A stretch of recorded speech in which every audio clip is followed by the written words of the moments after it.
이 새벽 우리에게 주시는 하나님의 말씀은 구약 성경 여호수아 16장 1절에서 10절까지의 말씀입니다. 제가 보는 성경으로 구약 343쪽입니다. 하나님의 말씀을 봉독하겠습니다. 요셉 자손이 제비 뽑은 것은 여리고 샘 동쪽 곧 여리고 곁 요단에서부터 광야로 들어가 여리고로부터 베델 산지로 올라가고 베델에서부터 루스로 나아가 아랫 족속의 경계를 지나 아다롯에 이르고 서쪽으로 내려가서 야블렛 족속의 경계와 아래 벳호론과 게세레까지 이르고 그 끝은 바다라. 요셉의 자손 므낫세와 에브라임이 그들의 기업을 받았더라. 에브라임 자손이 그들의 가족대로 받은 지역은 이러하니라. 그들의 기업의 경계는 동쪽으로 아다롯 앗달에서 윗 벳호론에 이르고 또 서쪽으로 나아가 북쪽 믹무다에 이르고 동쪽으로 돌아 다하낫 실로에 이르러 야노아 동쪽을 지나고 야노아에서부터 아다롯과 나아라로 내려가 여리고를 만나서 요단으로 나아가고 또 답부아에서부터 서쪽으로 지나서 가나 시내에 이르나니 그 끝은 바다라. 에브라임 자손의 지파가 그들의 가족대로 받은 기업이 이러하였고 그 외에 므낫세 자손의 기업 중에서 에브라임 자손을 위하여 구분한 모든 성읍과 그 마을들도 있었더라.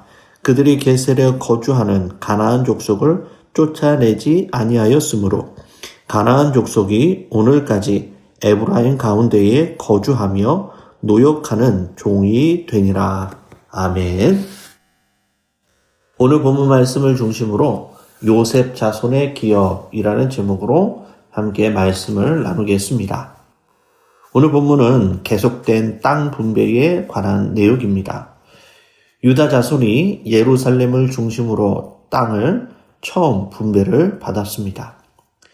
유다는 야곱의 네 번째 아들입니다. 그런데 장자인 루벤과 시므온과 레위를 제치고 어떻게 첫 번째로 땅을 분배받았을까요? 거기에는 분명한 이유가 있을 것입니다. 성경에 보면 루벤은 아버지 야곱의 침상을 더럽혔습니다. 그리고 시몬과 레위는 자신들의 혈기를 절제하지 못하여 큰 사륙을 저지르고 말았습니다. 그리고 그 영적인 축복이 유다까지 내려오게 된 것이죠. 야곱은 임종 직전에 자녀들을 다 모아놓고 유다를 이렇게 축복합니다. 창세기 49장 10절의 말씀입니다. 규가 유다를 떠나지 아니하며 통치자의 지팡이가 그 발 사이에서 떠나지 아니하기를 실로가 오시기까지 이르리니 그에게 모든 백성이 복종하리로다. 아멘. 유다는 그의 이름처럼 모든 형제들에게 찬송을 받으며 또 왕의 통치를 상징하는 규가 떠나지 않고 이스라엘의 왕의 혈통이 나올 것을 야곱이 예언하였습니다. 이러한 여러 가지 이유가 유다로 하여금 첫 번째로 기업을 받게 하였습니다. 또한 여기서 우리가 알 수 있는 것은 장자라고 해서 출생순으로 무조건 축복을 받는 것이 아니다라는 것이죠. 에서처럼 장자권을 소홀히 여기다가 배가 고프다고 해서 팥죽 한 그릇에 그 장자권을 팔면 그 장자권을 누구에게든 빼앗길 수 있게 되는 것입니다. 우리에게 주어진 영적인 축복을 귀하게 여길 줄 아는 성도님들이 되시기를 바랍니다.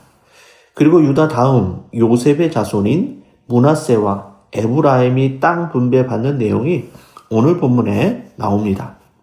유다 다음에 에브라임을 배치함으로 이후에 남유다의 예루살렘과 북이스라엘의 베델을 중심으로 이스라엘의 역사가 흘러갈 것을 우리에게 암시하고 있습니다. 오늘 보면 1절에서 3절의 말씀입니다. 요셉 자손이 제비 뽑은 곳은 여리고 샘 동쪽 곧 여리고 곁 요단에서부터 광야로 들어가 여리고로부터 베델 산지로 올라가고 베델에서부터 루스로 나아가 아래 족속의 경계를 지나 아다롯에 이르고 서쪽으로 내려가서 야블렛 족속의 경계와 아래 베토론과 게세레까지 이르고 그 끝은 바다라. 아멘. 요셉 자손들은 남쪽 여리고로부터 북쪽 베델까지 또 서쪽으로 베토론과 게셀부터 바다인 지중해까지 이르고 있다라고 기록을 합니다. 하나님은 요셉의 자손들에게 가나안 땅의 가장 넓고 비옥한 지역을 기업으로 주십니다. 그런데 요셉은 어떻게 두 지파의 몫을 받게 되었을까요? 성경에 보면 레위 지파의 기업은 하나님께 있다라고 말씀합니다. 그래서 레위 지파를 대신해서 므낫세와 에브라임이 두 지파로 나누어서 기업을 받게 된 것이죠. 요셉의 두 아들 중에 장남이 므낫세이고 동생이 에브라임입니다. 그런데 본문에 보면 그 동생인 에브라임이 먼저 기업을 받고 있습니다. 어떻게 이런 이야기가 나온 것일까요? 창세기 48장에 보면 야곱이 요셉의 아들들을 축복할 때 팔을 엇바꾸어서 축복합니다. 요셉은 그것을 보고 마음이 영 불편했습니다. 그래서 아버지 야곱의 팔을 바꾸려고 했지만 야곱이 허락하지 않았습니다. 창세기 48장 19절에서 20절의 말씀입니다.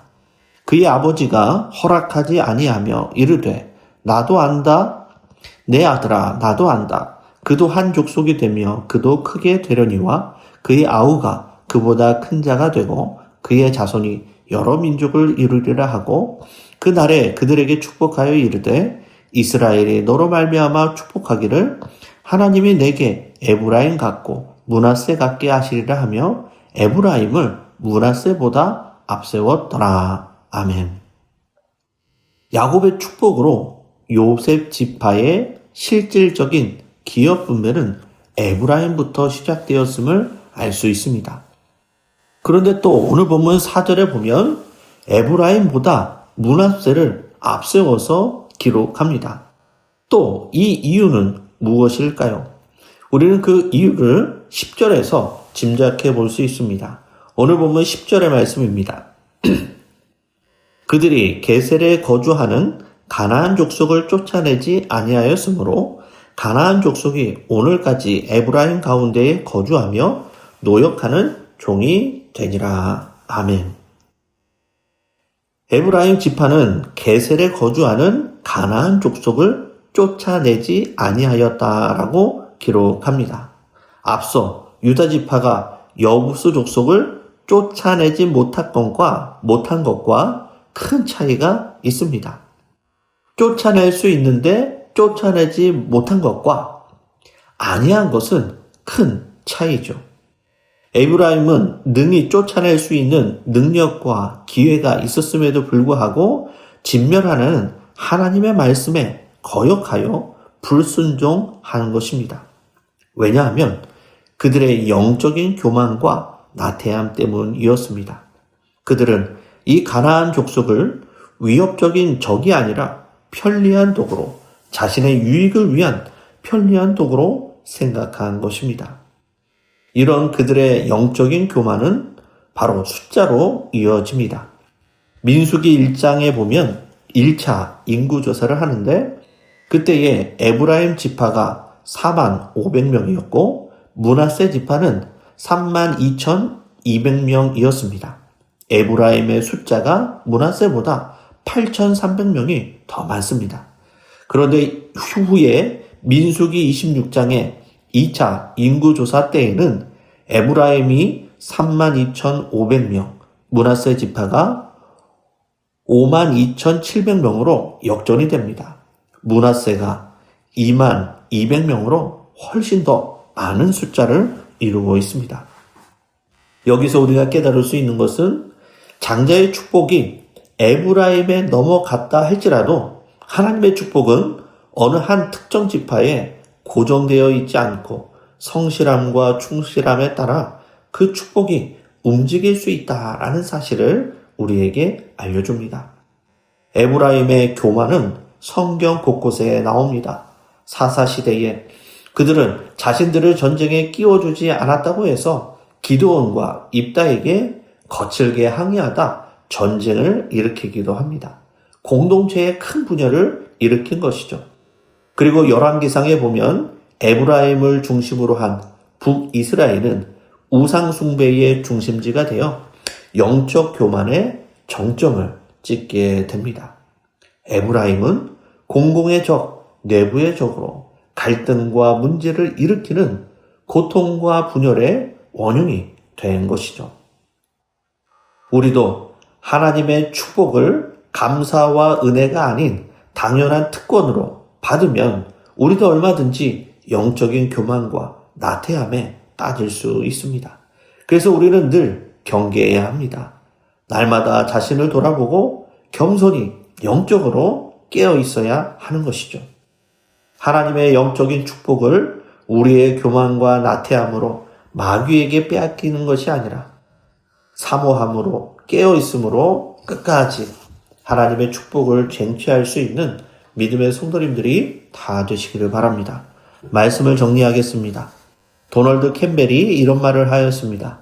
성도가 애지중지 여기는 죄를 관대하게 남겨두면 언젠가 그 죄가 일어나 그를 지배하고 영적 패배로 몰아간다. 우리의 삶의 작은 타협, 작은 불순종, 그것을 남겨둔다면 그것은 결국 우리의 신앙을 무너뜨리는 작은 씨앗이 될 수 있습니다. 우리의 영적인 촛대가 언제든지 옮겨질 수 있다라는 사실을 깨닫고 에브라임 지파와 같이 영적 교만과 나태함을 모두 내려놓고 우리 안에 불순종과 영적인 교만을 쫓아내어 온전한 순종으로 주님 앞에 더 가까이 나아가는 믿음의 성도님들이 다 되시기를 주님의 이름으로 간절히 축원합니다. 기도하시겠습니다. 은혜로우신 아버지 하나님, 에브라임 지파와 같이 영적인 교만과 나태함과 불순종 가운데 살았던 우리의 연약한 죄악을 용서하여 주옵소서. 우리의 영적인 교만과 불순종으로 하나님의 뜻을 저버리지 않게 하여 주시고 눈앞의 이익보다 믿음의 길을 선택하게 하옵소서. 그리하여 진정한 영적인 축복을 다음 세대에 물려주며 살아가는 믿음의 성도들이 다 되도록 인도하여 주옵소서. 감사를 드리며 살아계신 예수님의 이름으로 기도드리옵나이다. 아멘.